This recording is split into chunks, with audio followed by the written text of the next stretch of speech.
In Module 2.1, we discuss status, active versus inactive. In Module 2.2, we examined renewal mechanics and severance timing. Now we move into an area that makes many agents uncomfortable, but is critically important: disclosure of criminal history, disciplinary actions, and ownership interests. R428-301 governs general license requirements. The 2025 modernization clarified documentation expectations, reinforced the need for certified records, and refined ownership disclosure thresholds. This is not about punishment. It is about transparency and eligibility. And as we learned in Chapter 1, when rules are clarified, enforcement becomes easier and more predictable. Updated documentation requirements. Under the modernized rule, if you disclose a criminal conviction, disciplinary action, civil judgment involving fraud, or prior license sanction, the department expects specific documentation. Not summaries, not verbal explanations, not "I can get it later" specific documentation. The updated language removed some outdated procedural burdens while tightening clarity around what must be provided. Let's walk through a scenario. You were convicted of a misdemeanor DUI 8 years ago. You disclosed it when originally licensed. Now you are renewing and must answer the background questions again. If required, the department may expect documentation supporting the disposition. That includes court records showing the outcome, sentencing, and completion. The key point is this: disclosure must be supported by documentation when requested. This reflects the larger theme of modernization. The department is no longer relying on narrative explanations alone. It relies on verifiable documentation. And because the rule language is clearer, failing to provide required documentation becomes easier to identify as non-compliance. Certified records required. One of the most important clarifications involves certified records. A certified record is not simply a printout from a website. It is an official copy from the court or agency with certification. Why does that matter? Because disciplinary decisions often hinge on accuracy. The department must evaluate nature of offense, timing, pattern of conduct, evidence of rehabilitation, completion of sentencing terms. Without certified documentation, the department cannot reliably assess eligibility. Now consider this practical example. An applicant discloses a prior real estate license suspension in another state, but submits only a personal summary of the event. The department requests a certified license history from that state. If the applicant fails to provide it, the application can be delayed or denied. Under clarified language, the responsibility to supply certified documentation is explicit. This ties directly back to Module 1.3. Violations of rule, including failure to provide required documentation, can fall under ARS paragraph 32-2153 as grounds for denial or discipline. Clarity reduces discretion. If certified records are required and not provided, the deficiency is objective.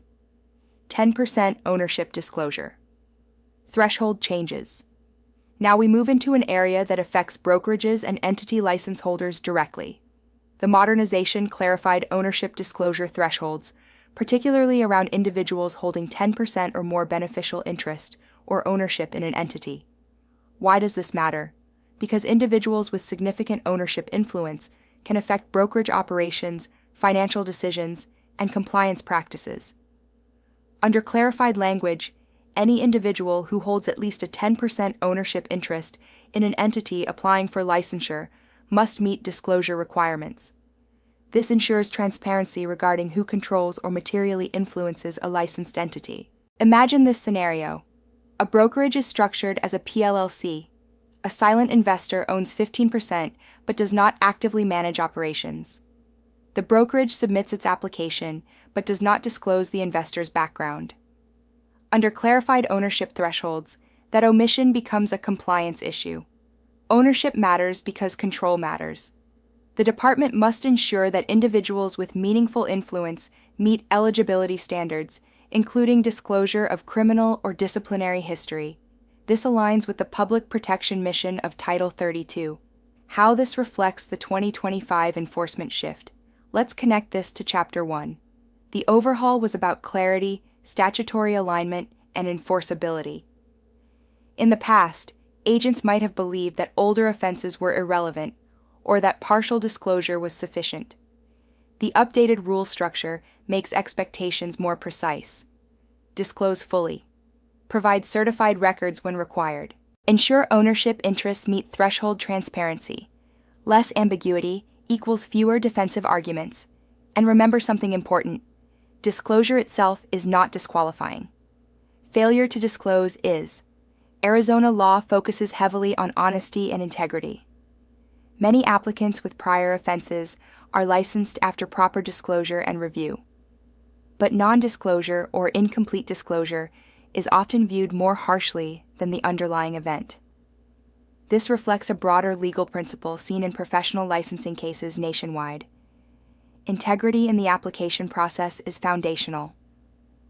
Practical risk scenarios. Let's explore a few examples to make this memorable. Scenario 1. An agent believes a 12-year-old misdemeanor does not need to be disclosed because it was so long ago. The renewal questionnaire requires disclosure of certain convictions regardless of age. The agent answers, no. If discovered later, that misrepresentation may trigger discipline separate from the original offense. Scenario 2. A broker forms a new entity and transfers ownership shares to a business partner who owns 12%. The broker fails to disclose the partner's prior disciplinary history from another state. Under clarified ownership thresholds, this omission can delay approval or create disciplinary exposure. Scenario 3. An applicant submits non-certified online docket summaries instead of certified court records. The department issues a deficiency notice. The applicant ignores it, assuming it is optional. Under modernized R-428-301 and related processing rules, failure to cure deficiencies can result in application closure or denial. Again, the pattern is clear, the system is cleaner, the expectations are clearer, the margin for incomplete compliance is smaller. How this connects to renewal and status disclosure requirements intersect directly with renewal processing under R-428-303. If you answer yes to certain background questions, your renewal may move from simple administrative processing into substantive review. That can affect timing. That can affect active status. And as we learned in Module 2.2, status timing determines whether you are legally authorized to practice. Everything overlaps. Licensure, renewal, disclosure, ownership, supervision. They form one compliance ecosystem. How this leads into Section 2.4. In the final module of Chapter 2, we will examine what happens when compliance fails: denial, suspension, administrative closure, and appeal rights. Understanding disclosure rules prepares you to understand consequences, because clarity in requirements leads to clarity in outcomes. And that is exactly what the 2025 overhaul was designed to achieve.